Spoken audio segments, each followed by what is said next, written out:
Donc ça veut dire tout simplement l'étude du comportement des démons.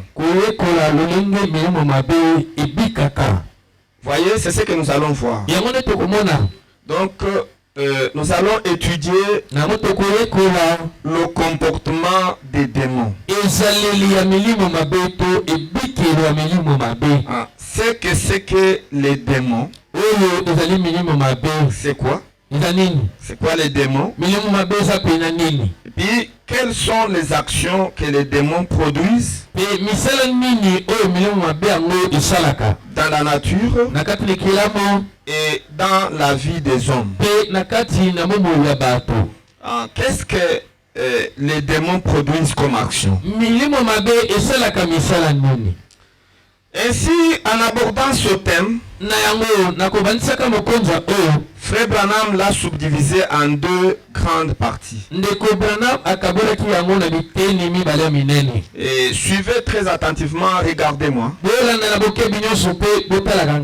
Et ne regardez pas la technique, ça vous distrait beaucoup. Regardez-moi. Ils font leur travail et ils le font bien. Mais vous regardez-moi. Vous allez comprendre. Le prophète a subdivisé ce grand thème en deux grandes parties. La première partie qu'il a intitulée la démonologie, domaine physique. Voyez comment le démon opère dans le domaine physique. Voyez, dans le corps de chair et puis dans l'esprit. Comment ça trouble. Et puis la deuxième chose, il a prêché la démonologie domaine religieux. Voyez, là où il a montré comment les démons agissent dans le domaine religieux. Comment ils se comportent. Parce que là, le prophète montre que les démons, il ne faut pas les chercher seulement dans le monde, dans les bars, dans les stades de foot et dans les rues. Mais les démons se retrouvent aussi dans les églises. Voyez-vous, c'est pourquoi il a prêché ce thème. Il a dit la démonologie, domaine religieux. Et puis il a répété le même thème avec les autres termes qu'il a intitulé les esprits séducteurs. Voyez, c'est la même chose. La démonologie, domaine religieux, et les esprits séducteurs, c'est la même chose. Là, il montre comment le diable et ses démons agissent, opèrent dans les églises, dans le domaine religieux. Et nous verrons ça. Et nous, en apportant cet enseignement, nous allons aborder les deux parties de la démonologie de manière concomitante. C'est-à-dire au même moment. Nous parlerons de deux. Vous allez remarquer que tantôt nous sommes penchés du côté des démons qui agissent dans la chair, dans le naturel, et aussi parfois nous parlons des démons qui agissent dans le monde religieux. Donc nous irons avec les deux parties.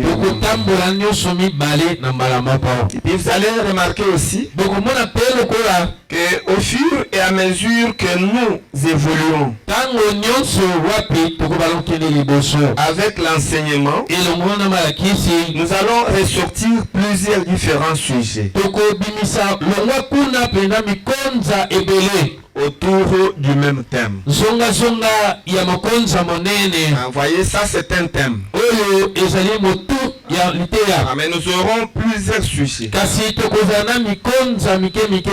Mais autour du même thème. C'est comme ça que nous allons apporter ce message. Et vous allez remarquer que nous allons apporter cet enseignement sous forme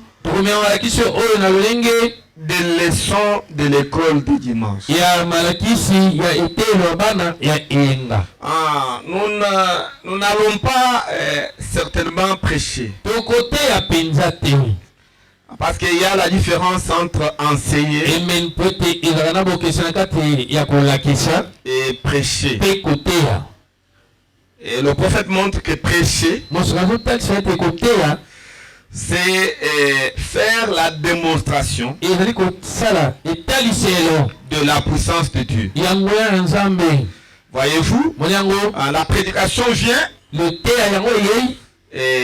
pour élever le niveau de foi,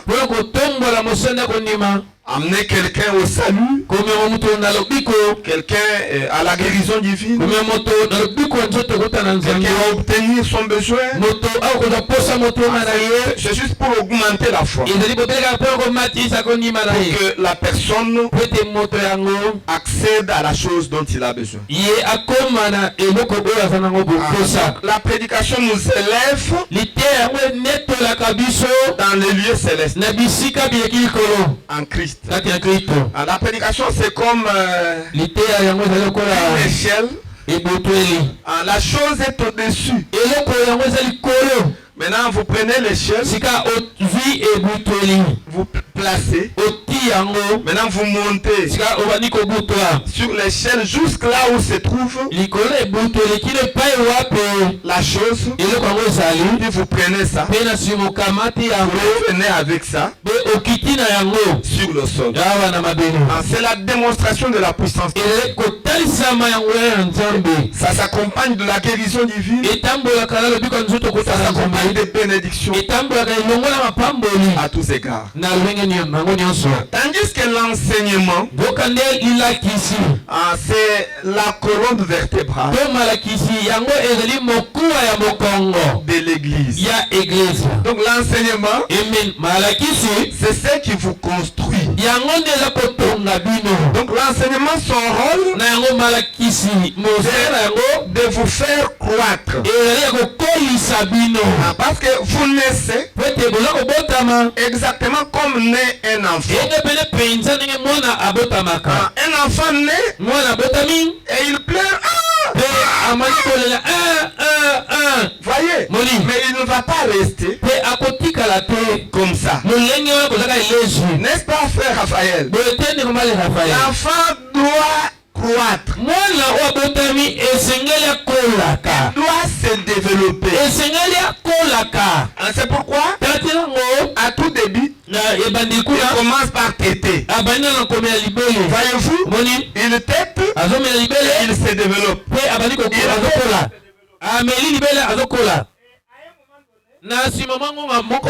Il va commencer à manger la bouillie. Voyez? Et il grossit, il grandit. Et puis quand il atteint 9 mois, il commence à manger tout ce que nous mangeons à la maison. C'est ce qu'on appelle le menu familial. Voyez-vous? Mais il ne s'arrête pas là.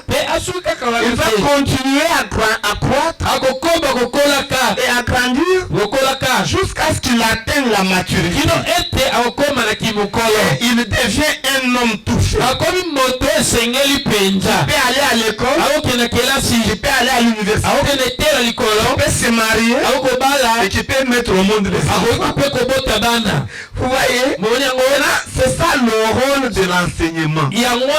Donc l'enseignement vous construit,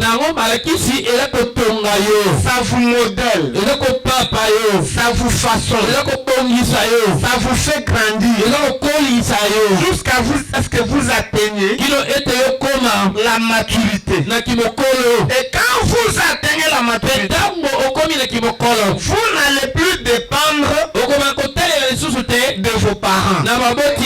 Voyez-vous, vous n'allez plus téter. Et vous n'allez plus dormir au salon des parents. Et puis se disputer le foufou le matin avec les petits. Non. Quand vous atteignez la maturité, vous serez chez vous indépendant, en train de donner des ordres. Autant que votre parent donne les ordres, quand vous atteignez la maturité, vous devenez aussi parent et vous donnez aussi les ordres. En réalité, c'est ce que Dieu veut. Il veut que nous atteignions le niveau où nous devenons matures et nous prenons le lieu et place de Dieu pour parler. Voyez? Et à ce moment-là, Dieu va se reposer de ses œuvres et c'est nous qui allons prendre la relève pour parler en lieu de voyez-vous, c'est ça le but ultime de Dieu. C'est ce qu'il veut. Que vous et moi, nous puissions atteindre comme étape. Voyez-vous, c'est au moyen des enseignements. Voyez-vous, mais pourtant, ce sont les choses qui sont de moins en moins appliquées dans les églises.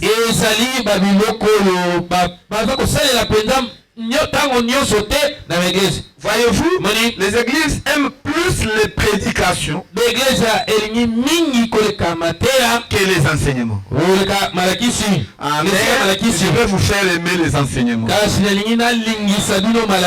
pour que vous puissiez grandir. Est-ce que quelqu'un aime ça? Oui. Et ne vous fatiguez pas.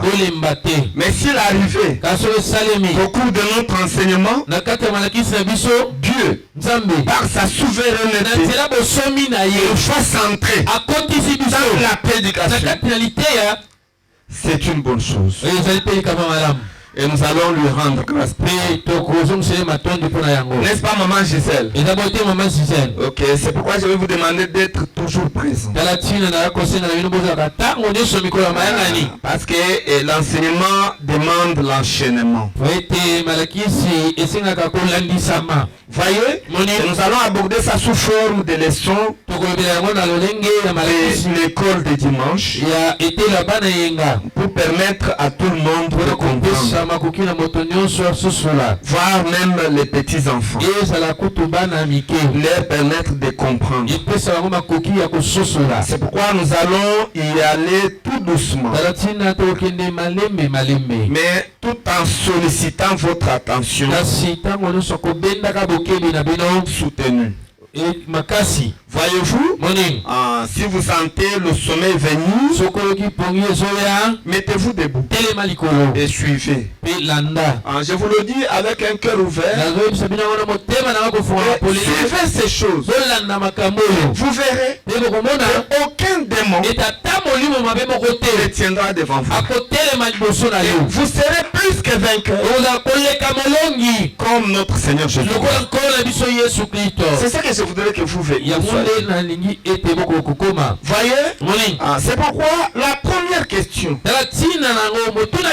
que nous nous posons, c'est de savoir c'est quoi les démons?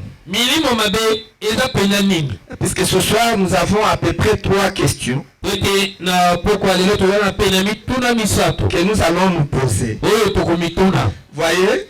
Parce que c'est vraiment comme une leçon de l'école de Dieu. Nous avons 3 questions que nous allons nous poser.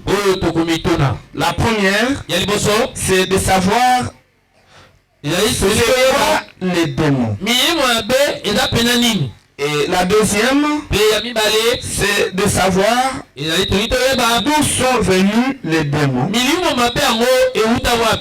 Et puis la troisième question, nous allons nous demander pourquoi avons-nous choisi ce thème. C'est dans quel but? Quel est le but de cet enseignement? Est-ce que c'est seulement pour accumuler des connaissances? Non. Ce n'est pas dans ce but-là. Voyez? Ainsi, la première question, de savoir c'est quoi les démons. Les démons, ce sont des esprits impurs. Qu'on appelle aussi les esprits malsains. Qui sont au service de Lucifer. On les appelle aussi les anges déchus. Voyez-vous? C'est ça la définition de ce que c'est que. Donc ce sont des esprits impurs, des esprits malsains qui sont au service de Satan, au service de Lucifer, au service du diable. Voyez? Et la deuxième question, c'est quoi? D'où sont venus les démons?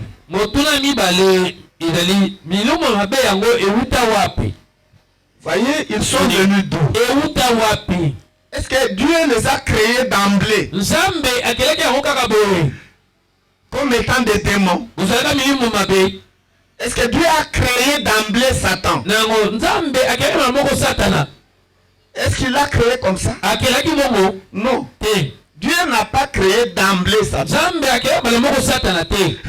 Il n'a pas créé d'emblée les démons. Que ça soit Satan, que ça soit ces démons qui sont des esprits impurs,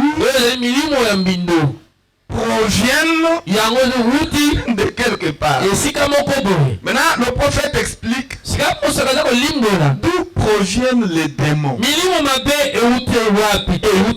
D'où provient Satan, que nous appelons aujourd'hui le diable. Il provient d'où? Comment est-il parvenu à être appelé diable? Comment ces esprits sont-ils parvenus à être appelés des anges déchus? Voyez, le prophète explique qu'au départ, ces démons-là étaient les anges de Dieu. Vous voyez, les démons Auguste étaient les anges de Dieu. Tout comme Satan, le diable était un archange de Dieu. Et d'ailleurs, il était l'ange le plus proche de Dieu.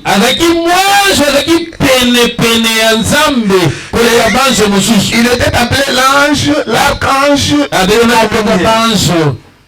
Il était appelé l'ange de la lumière.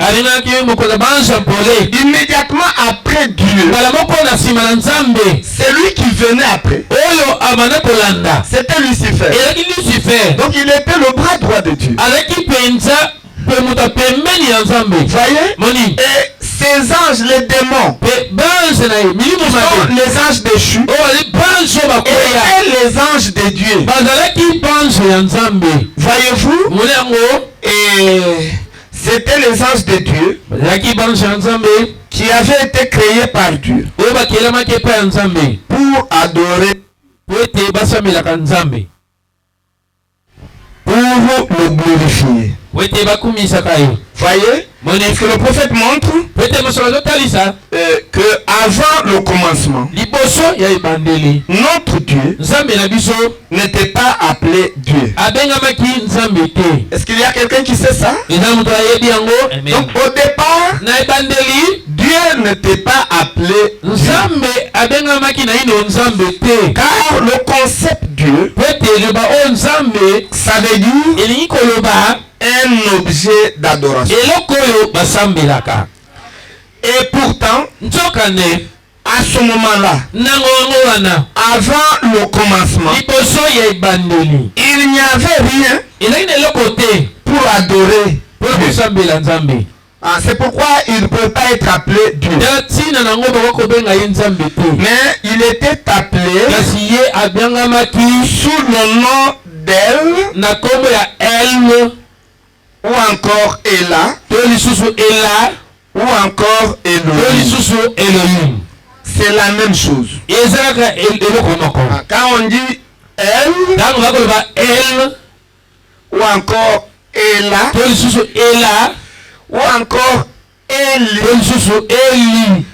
ou encore Elohim, c'est la même chose.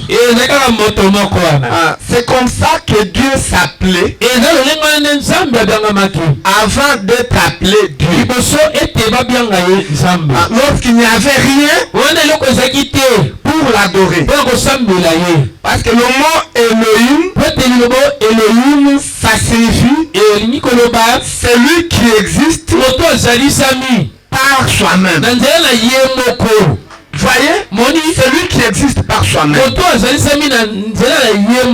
C'est ce que veut dire Elohim. C'est ce que veut dire El. Ella, Eli, c'est la même chose. C'est pourquoi frère Branham, quand il parle des traducteurs de la Bible, il dit que quand ils sont traduits, ils ont dit au commencement, Dieu créa. Frère, on dit non. Quand vous allez dans la traduction grecque, hébreu. Quand la Bible était écrite, on n'avait pas mis le mot au commencement Dieu créa. Non. Il avait mis au commencement l'Éternel créa. Parce qu'à ce moment-là, il n'était pas Dieu. Mais il était Elohim. Voyez-vous, il n'était pas Dieu. Parce qu'il n'y avait rien pour l'adorer. Parce que le mot Dieu, ça veut dire l'objet d'adoration. Est-ce que quelqu'un a compris ça? Oui. Oui, c'est ça. Maintenant, mais Elohim avait en lui beaucoup d'attributs, donc beaucoup de fonctions. Parmi ces fonctions, il y avait la fonction de Dieu. Voyez-vous, il y avait beaucoup de fonctions du Père, médecin, rédempteur. Toutes ces fonctions étaient dans Elohim. Et parmi ces fonctions, il y avait la fonction de Dieu. Voyez, ainsi pour manifester cette fonction de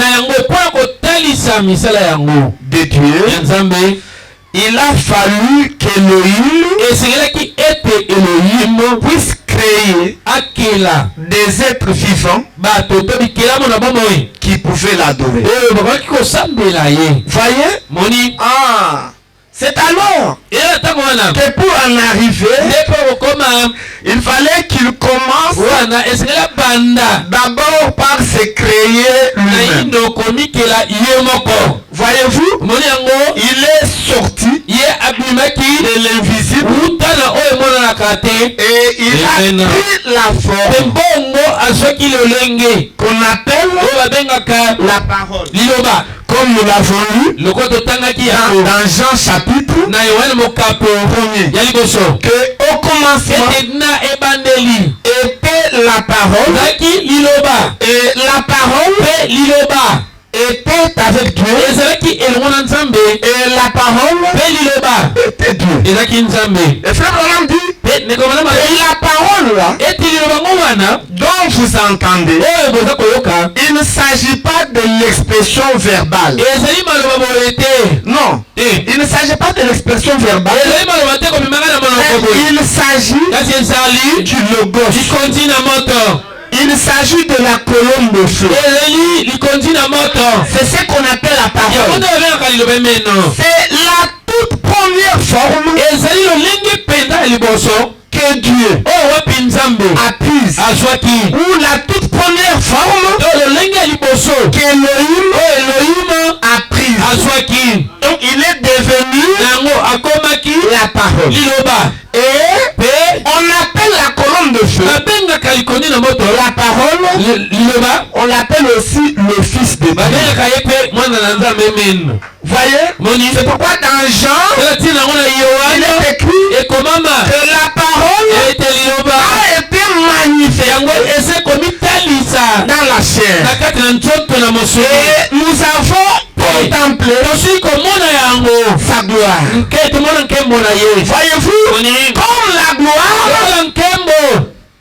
d'un fils unique venu de le fils unique qui est sorti de Dieu, c'est le logos, c'est la parole. Voyez, et c'est sous cette forme que Elohim a procédé à la création. Maintenant le prophète montre que quand il a pris la forme de la colonne de feu, alors les premières créatures que le logos a créé.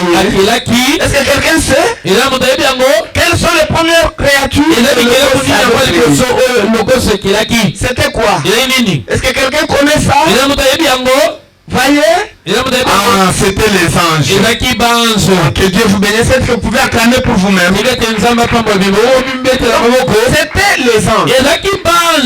C'est ça la première créature que Dieu a créée. Et quelle est la dernière créature que Dieu a créée? La dernière créature que Dieu a créée. Ok, c'est l'homme. Voyez-vous? Maintenant la Bible dit que les derniers seront les premiers. L'homme est la dernière créature, mais pourtant l'homme est la première créature que Dieu aime. Voyez-vous? Parce que l'homme, quand il est créé, il a reflété l'image de Dieu et sa ressemblance. Et quand l'homme fut créé, le processus de la création s'est arrêté. Dieu ne pouvait plus créer. Et la toute dernière création était sur la scène. C'était l'homme. Et frère Branham dit, et l'homme, c'est le reflet Dieu lui-même sur la terre. Quand vous vous reflétez dans un miroir, quand Dieu a créé l'homme, il s'est vu sur la terre comme dans un miroir. Et il a arrêté que la création de l'homme c'est la perfection de Dieu. Quand l'homme est créé, Dieu a atteint sa perfection. Et il ne peut plus continuer. Il va créer quoi encore? Voyez-vous, que son image et sa ressemblance se sont reflétées devant lui. Et la création est terminée. Et il dit, les derniers seront les premiers. C'est pourquoi nous sommes plus que les anges. Est-ce qu'il y a quelqu'un qui croit comme ça? Nous sommes plus que les anges. Et Dieu nous aime plus même les anges. Voyez-vous? C'est comme ça. Donc c'était les premières créatures de Dieu. C'est ce que je voulais que vous puissiez connaître. C'était des anges. Et quand Dieu a créé les anges, et les anges ont commencé à l'adorer, c'est à partir de ce moment-là que Elohim est devenu Dieu. Parce qu'il y avait les anges et pour l'adorer. Vous voyez? Et il est devenu Dieu. Je crois que jusque-là, tout le monde est connecté, vous comprenez, n'est-ce pas? Ok, c'est ça. Maintenant, le prophète montre que parmi les anges, il y en a qui étaient plus grands que les autres. Voyez, qui étaient considérés comme les chefs des autres. Et on les appelait les archanges. Parce qu'un archange,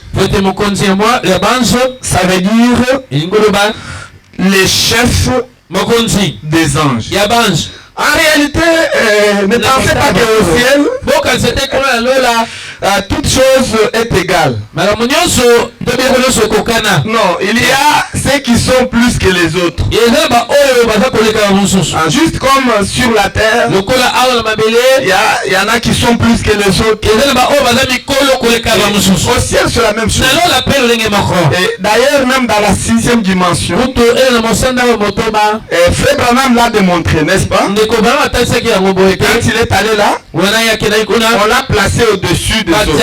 Quand il disait, mais pourquoi? Pour le mettre sur le podium, au-dessus des autres, les saints lui ont dit, sur la terre, tu étais né pour être chef. Et même ici au ciel, tu es notre chef. Alors tu dois être sur le podium. C'est pourquoi Lise Tabernacle, ne faites pas descendre William Branham au même niveau que vous. Non. Il reste toujours le chef du groupe. C'est comme ça que les choses marchent. C'est depuis la création. Les choses sont comme ça. Dieu a créé les anges et il a créé aussi les archanges. Ce qui veut dire les chefs des anges. Voyez? C'est comme ça. Maintenant, parmi ces archanges, entre autres, notamment Michael. Et puis il y a Lucifer, qui était l'archange. Il y a les anges comme Gabriel, l'archange comme Absinthe. Ils sont nombreux. Je crois un jour nous allons étudier les archanges. Vous allez comprendre comment le ciel fonctionne. Parce que eux sont créés pour habiter au ciel. Voyez-vous? Mais nous les hommes, nous sommes créés pour habiter où? Pour habiter sur la terre. Ah, donc les anges, ce sont des êtres célestes. Mais tandis que nous sommes les êtres terrestres. Donc la terre nous appartient. Voyez-vous, notre héritage. C'est pas frère Enoch. Notre héritage n'est pas le ciel. Notre héritage, c'est la terre. Le ciel, c'est pour Dieu. Le Seigneur Jésus-Christ et ses anges. Vous voyez, notre héritage, c'est la terre. C'est pourquoi la Bible dit que les saints hériteront quoi? Hériteront la terre. Si quelqu'un croit ça, qu'il dise amen. Ce sont des vérités. Il faut les croire. Voyez? Donc il y avait des archanges. Entre autres, c'est que nous avons cité. Maintenant, le plus grand de tous les archanges, c'était Michael. Voyez? En fait, Michael, il s'agit de Dieu lui-même lorsqu'il se met en position de combat. C'est ça, il devient Michael. En réalité, Michael, ce n'est pas quelqu'un d'autre, je ne sais pas où.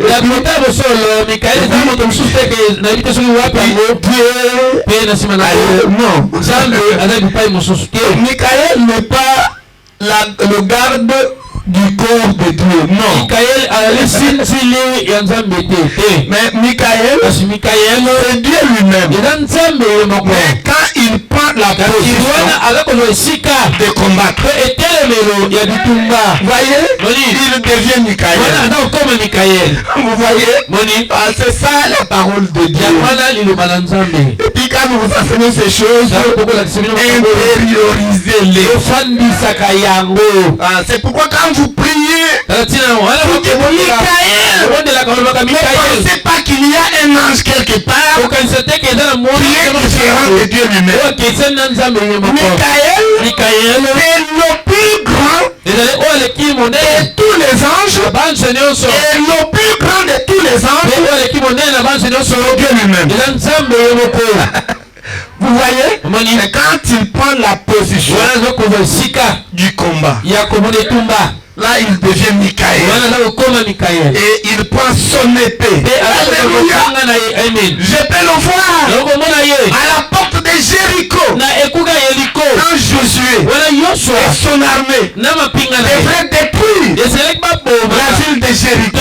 Et Josué a regardé. Il a vu un homme devant de lui qui avait une épée dans sa main. Et puis Josué a posé la question. Monsieur, tu es de notre ou tu es notre ennemi? Et Josué avait dégainé son épée. Et Josué était un puissant général. Avec Josué, il a tué comme vous n'en avez pas l'idée. Et il était très fort. Il a dégainé son épée. Et il a posé la question. Es-tu de notre tu es notre ennemi? Et puis cet ange-là a parlé d'une voix douce à Josué. Que je suis le général de l'armée céleste. Alléluia. Oh, je me sens religieux. Et Josué a pris son épée. Il a remis dans la guerre. Et il a compris que le Dieu des armées était devant eux. Sous quelle forme? Sous la forme d'un homme portant une épée. C'était Michael. Dieu lui-même dans la position du combat. Voyez, c'est comme ça. Et Et il y a un archange comme Gabriel. Frère Branham montre que c'est toujours le même Dieu. Mais quand il prend la position du messager, quand il vient pour annoncer le message, il ne vient pas en tant que Michael, mais il vient en tant que Gabriel. Et puis il vient, il annonce. Comme il a annoncé à Marie, je vous salue Marie, pleine de grâce. De toi sortira un fils. Voyez, c'était Dieu lui-même, mais sous la forme d'un messager. Il prend la forme d'un messager pour donner le message. Il devient Gabriel. Alors comment Gabriel? Mais c'est le même Dieu. Et quand il veut détruire par la pluie, il prend la forme absinthe. Voyez, là il détruit par les eaux. Voyez-vous? Et quand il a détruit du temps de Noé, il a détruit sous la forme d'absinthe. Il a rempli toute la terre avec les eaux. C'est comme ça que Dieu fonctionne.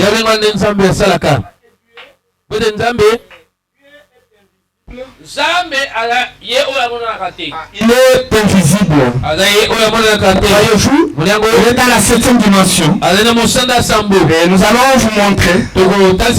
Maintenant, quand il descend, la première partie là, il descend, il entre dans la sphère des anges.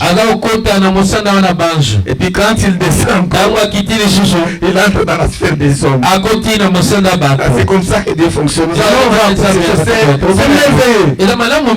C'est merveilleux. Tout simplement. C'est comme ça que ça fonctionne. Maintenant, l'archange qui venait après Michael. Donc qui venait immédiatement après Dieu. C'était Lucifer. Qui était l'ange de lumière et qui était considéré comme le bras droit de Dieu. Voyez, c'était le bras droit de Dieu. Voyez-vous?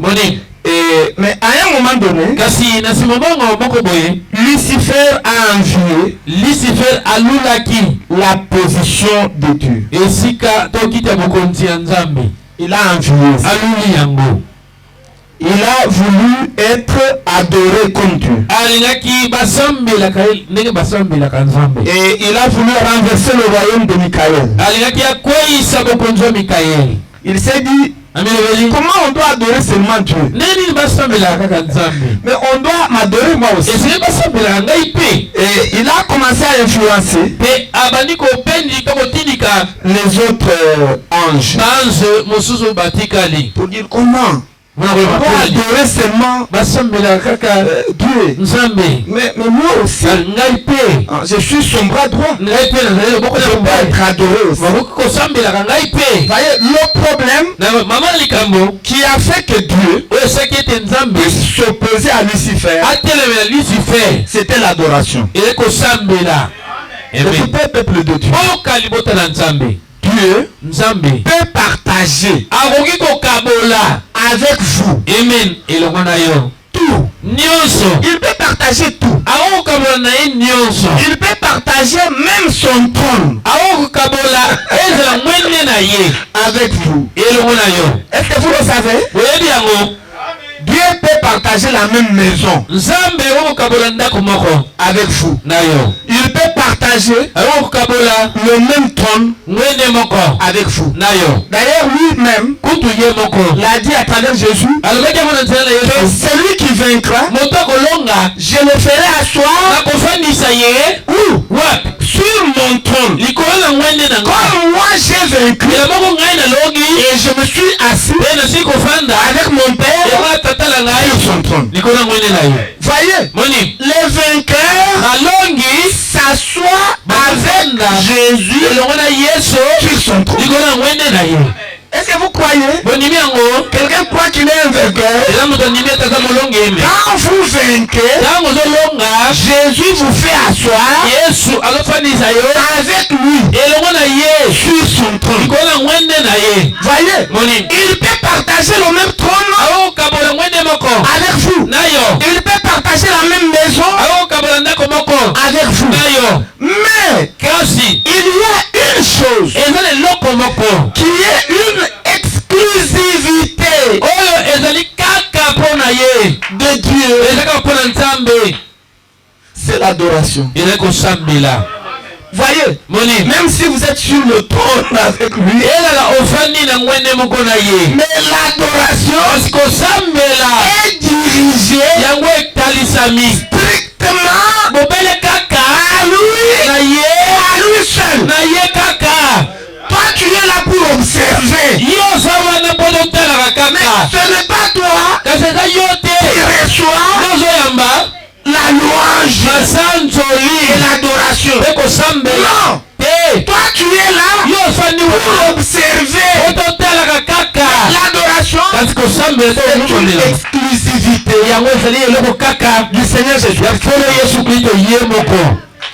Et si vous comprenez ça, vous n'aurez pas de difficulté. Et vous n'allez pas adorer Frère Branham. Voyez, parce que les gens tombent dans l'adoration de Frère Branham tout simplement parce qu'il a vaincu. Et Jésus-Christ l'a fait asseoir sur le même trône que lui. Et quand les gens regardent, tantôt ils voient Branham, tantôt ils voient Jésus. Et ils entrent dans la confusion. Quand il faut adorer, et ils excluent Jésus, ils commencent à adorer Branham. Non. Écoutez, même s'ils sont sur le même trône, l'adoration est dirigée uniquement au Seigneur Jésus-Christ. Voyez, c'est comme ça que les choses marchent. Et vous n'aurez pas de confusion. Parce que la première personne qui a envié l'adoration, c'était Lucifer. Et n'amenez pas Frère Branham à envier d'être adoré. Non, non. Voyez, puisque c'est anti-parole. Voyez, et il a envié ça. C'est ainsi que Dieu, sous la forme de l'ange Michael, il a combattu Lucifer et il l'a chassé du ciel. Il l'a précipité sur la terre. Voyez, il y a eu un affrontement dans le ciel. C'est pourquoi le lieu de sécurité, ce n'est pas au ciel. Parce que le péché a commencé au ciel. Ce n'est même pas sur la terre. Le péché a commencé au ciel. Ensuite, il est venu sur la terre. C'est pourquoi la Bible dit les cieux et la terre passeront. Mais seule la parole demeure éternelle. Voyez-vous, la parole, c'est ce qui demeure éternellement. Au ciel, vous trouverez le péché. Sur la terre, vous trouverez le péché. Mais où allez-vous vous cacher? Où il n'y a pas de péché? C'est dans la parole. C'est dans la parole. Voyez-vous, c'est comme ça que Dieu, Michael, l'a précipité. Voyez, maintenant Lucifer est descendu en bas. Il est descendu sur la terre. Voyez, maintenant le prophète montre que dans cette guerre, Lucifer a entraîné avec lui 2 tiers des anges. eteni misato ya banjo. Non, 2 tiers eteni misato des anges. ya banjo. 2 tiers eteni misato na lisanga. C'est-à-dire, vous prenez les anges, vous les subdivisez en 3 groupes. Okamati banjo okameli na bitonga misato. Lui a entraîné avec lui 2 groupes sur 3. Ye abendi bituku misbale likolo misato. Voyez, et il a pris 2 azimi bale sur 3. bituku mibale. Il est descendu. Donc ils ont accepté bandimi na bango de se faire opposant. Ete baza batelemeli ya Nzambe. Vous voyez, c'est pourquoi même vous qui avez des ambitions politiques, ne vous faites pas des opposants. Quand il y a un gouvernement, vous voulez travailler avec le président qui est là. Ne vous faites pas opposant. Vous allez mourir pauvre. Entrez là-bas. Vous voulez entrer et travailler. Il ne faut pas être opposant. L'opposition, c'est le diable. C'est Lucifer.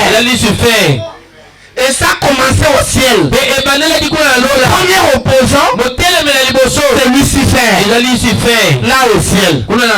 C'est pourquoi la Bible a dit que quand Dieu vous donne des autorités, toute autorité vient de Dieu et il faut les respecter.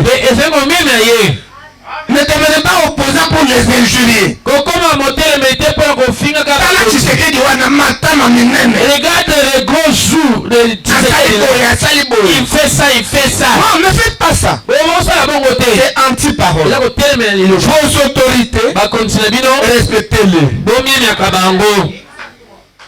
C'est Dieu qui les a établis. Et il ne faut pas vous opposer à eux. C'est le travail de Lucifer. Si quelqu'un croit ça, qu'il dise ça. Bon, nous prêchons la parole. Oui, c'est pour que vous compreniez comment les choses marchent. Voyez?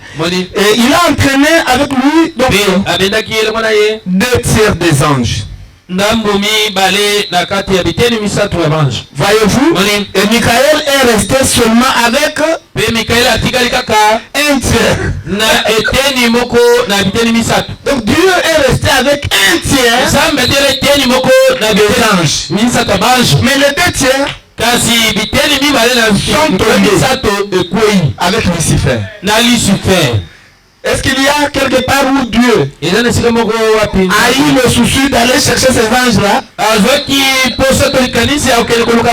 anges déchus? Non. Il n'a jamais cherché ces anges. Mais l'homme, si vous tombez le matin, à midi, il est déjà à votre recherche. Et le soir, il vous retrouve. Pourquoi? Parce que l'homme, c'est le reflet de Dieu. L'homme est le tabernacle de Dieu. La Bible dit, le ciel est mon trône. Et la terre est ma marche. Quelle maison que bâtirez-vous? L'éternel Dieu n'habite pas dans les maisons de main d'or. Mais il habite dans la maison. Il construit avec ses propres mains. Quelle est cette maison? C'est vous et moi. C'est l'homme. C'est le cœur de l'homme. C'est là que Dieu habite. C'est ça même le trône de Dieu. Oh, je me sens religieux. J'ai envie de pécher. Et pourtant je ne voulais pas faire ça. Vous êtes le trône de Dieu. Ne cherchez pas le trône de Dieu ailleurs. Ne pensez pas que c'est une chaise, une grande chaise qui se trouve au ciel. Et puis Dieu est passé là-bas avec une longue barbe. Et Michael à sa droite avec une épée.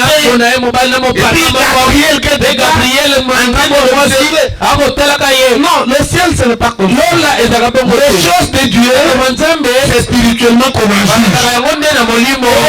Et Abraham dit que le trône de Dieu pour lequel Jésus a versé son sang sur le roi du calvaire, c'est le cœur de l'homme. C'est votre cœur. C'est mon cœur. C'est le cœur de Branham. C'est ça le trône de Dieu. Ce n'est pas une chaise. N'est-ce pas, frère Josué? C'est comme ça. Et il a entraîné ces anges-là. C'est à partir de ce moment-là que son nom a été changé. Il est devenu Satan. Il est devenu le diable. Un ange des ténèbres. Au lieu d'être un ange de lumière, il est devenu un ange de ténèbres. Voyez? Et dans la Bible, nous le lirons prochainement. Il est représenté par le dragon. Voyez-vous? Quand on parle de dragon, dans la Bible, c'est Lucifer. Satan. C'est le diable. Voyez-vous? Et les anges qui l'ont suivi sont appelés les anges déchus. Voyez-vous? Les anges déchus, c'est-à-dire les anges qui ont perdu leur position, qui ont perdu leur dignité. Et dans la Bible, ces anges déchus sont représentés par la queue du dragon. C'est quand le dragon était précipité, entraîné avec lui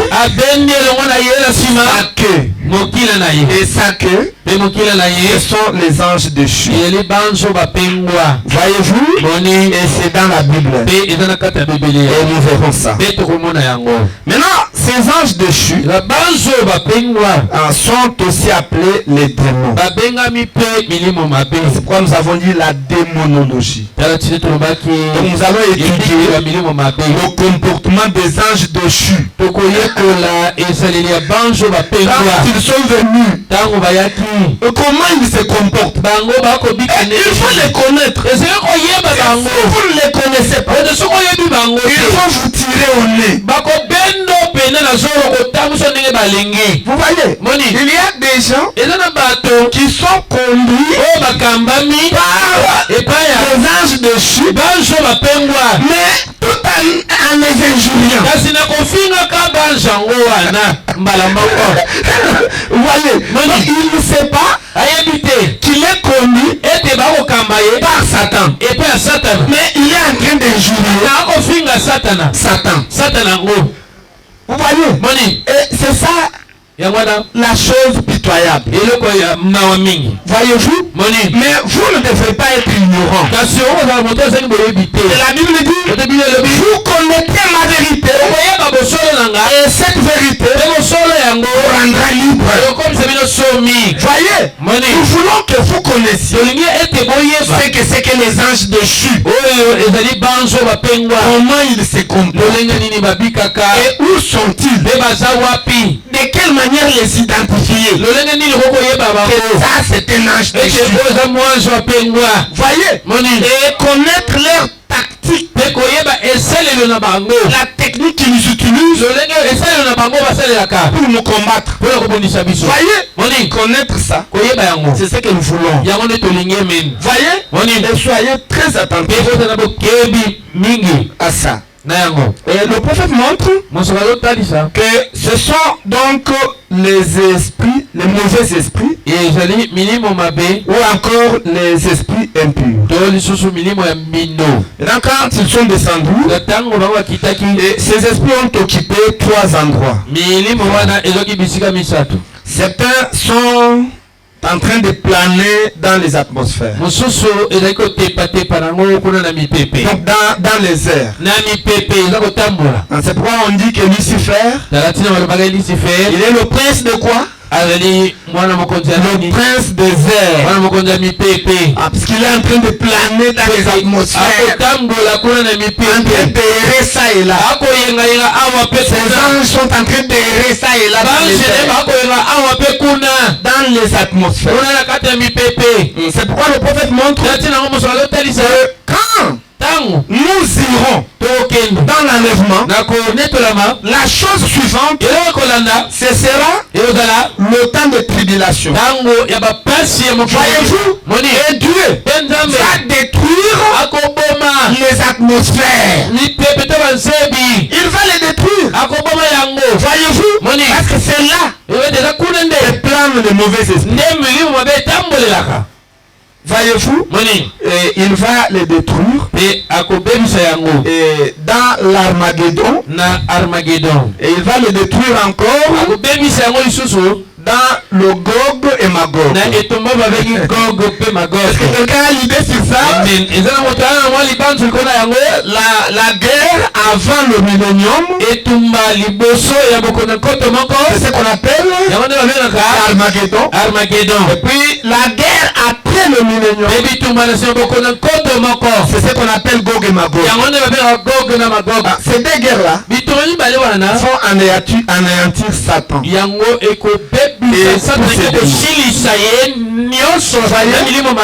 Mais pour le moment, ces démons sont en train de planer dans les airs. Voyez-vous, dans les atmosphères. Maintenant, les autres sont descendus sur la terre et ils sont entrés dans les hommes.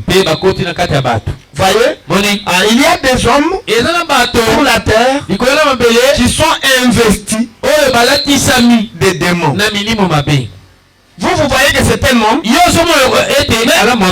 avoir en lui même 20 démons. Une personne comme Hitler. Est-ce que vous avez déjà lu l'histoire d'Hitler? Combien de démons étaient en lui? Il était investi de 200 000 démons. Hitler, il était court de taille en Allemagne. Mais quand il s'est aimé sur le podium, s'il soulève la main comme ça, les gens sont en train de tomber, en train de pleurer partout. Tous les ordres qu'il donnait, les gens exécutaient. Imaginez-vous un bout d'homme comme ça qui voulait conquérir toute l'Europe. Il voulait annexer tous les pays européens à l'Allemagne. Et il l'a fait. Il est allé jusqu'en France. Les Français avec leur bavardage là, Hitler les a vaincus. Voyez-vous, il est parti partout, la Suisse partout. Et il était très fort. Et le prophète dit que sa force, c'était le démon. Les 200 000 démons qui étaient en lui. Vous voyez, donc les démons peuvent entrer dans les hommes.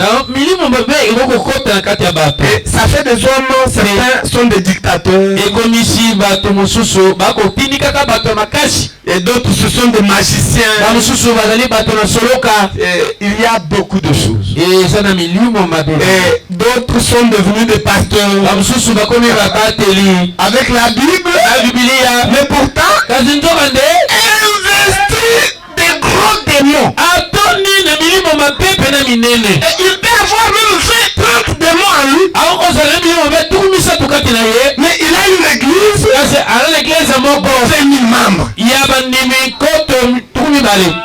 Et puis vous dites, ah vraiment, il a tué. Les gens le suivent comme ça. Vous voyez, les gens quittent leur maison à 3 heures pour aller prendre place à l'église. Alors que le pasteur vient à 10 heures. Mais la personne va attendre patiemment. Ce n'est pas un pasteur. C'est quelqu'un investi de mauvais esprits. La vérité n'a jamais été populaire. La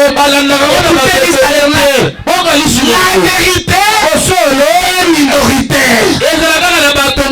Jésus-Christ s'en a donné l'exemple. Son église avait combien de membres? 12 membres. Parmi eux, un démon. Donc on va dire 11 membres de ceux qui croyaient en lui, mais qui restaient chez eux. Comme les Rebecca, comme les Achets.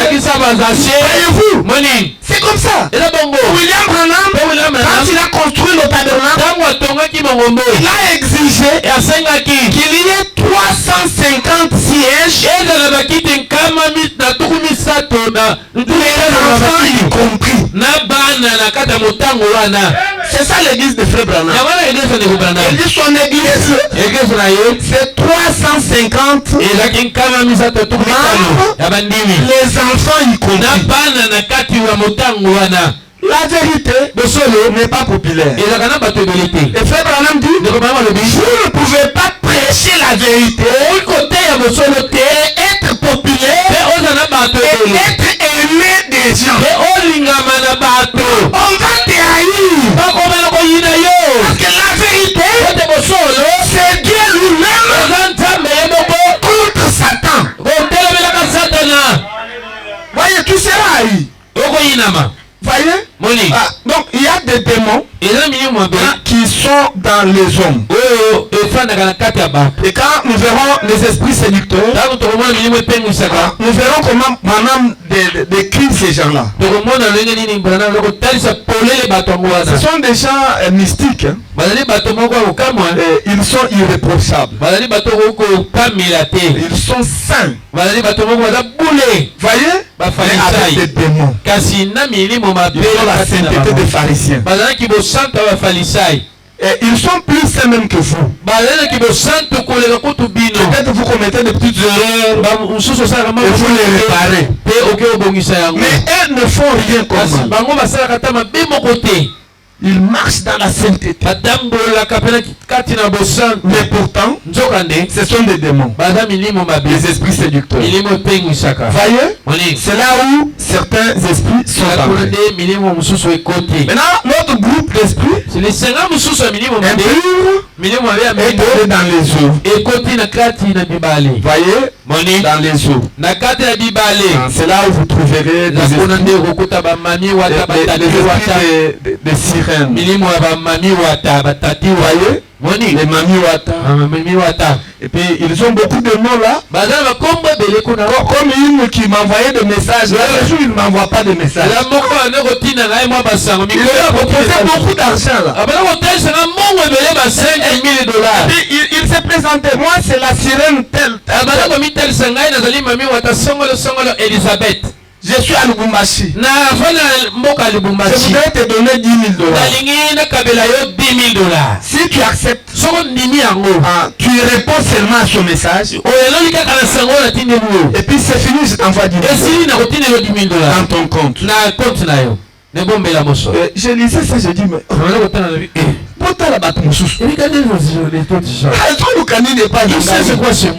il ne me connaît pas.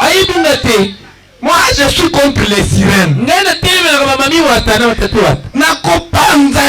vais te détester.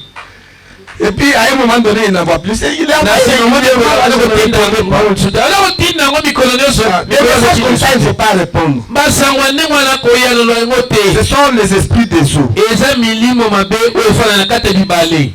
Dans les villes côtières, comme à Mwanda là-bas, à Pointe-Noire, à Luanda, Dar es Salaam. Vous voyez, les villes qui sont côtières là, il y a beaucoup de gens qui ont des fétiches comme ça. Des sirènes. Il y a beaucoup d'argent. Mais pourtant, c'est de l'argent sale. Il traite avec les esprits mauvais. Lui-même, c'est un esprit mauvais. Il entre dans l'eau la nuit. Et le matin, il a l'argent. La nuit, il est dans l'eau. C'est de l'argent sale. Peuple de Dieu, contentez-vous de ce que Dieu vous donne. N'enviez personne. Vous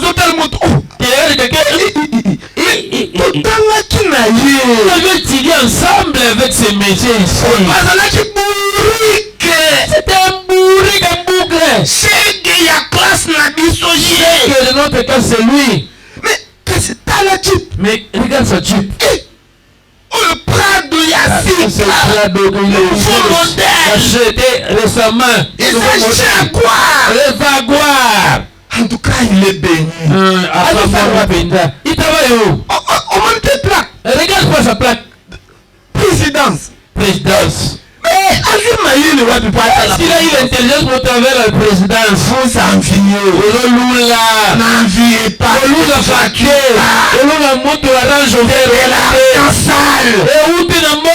Contentez-vous de ce que Dieu vous donne. Il t'a donné $100. Remerciez-les. Il t'a donné $1000. Remerciez-les. N'enviez pas. Voyez, ils sont là pleins. Ils sont pleins. Ils ont du succès. Pourtant, ce ne sont que des démons. Vous voyez, ils sont allés, donc c'est placé là-bas. Vous voyez, ces trois endroits-là. Maintenant, à partir du moment où Lucifer s'est rébellé, il s'est opposé à Dieu, et cette situation a fait qu'il y ait l'existence de deux puissances opposées. D'une part, la puissance de Dieu, et d'autre part, la puissance de Satan. Nous allons voir tout ça. Maintenant, la troisième question, c'est de savoir pourquoi. Quel est le but de cet enseignement? Quand vous aurez tout oublié, n'oubliez pas le but.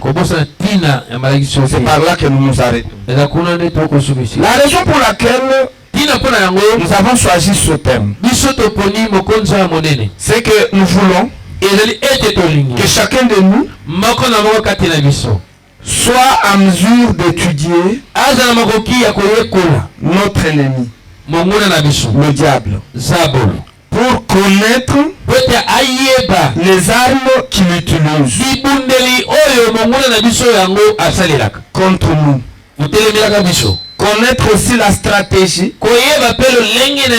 qu'il applique pour nous attaquer.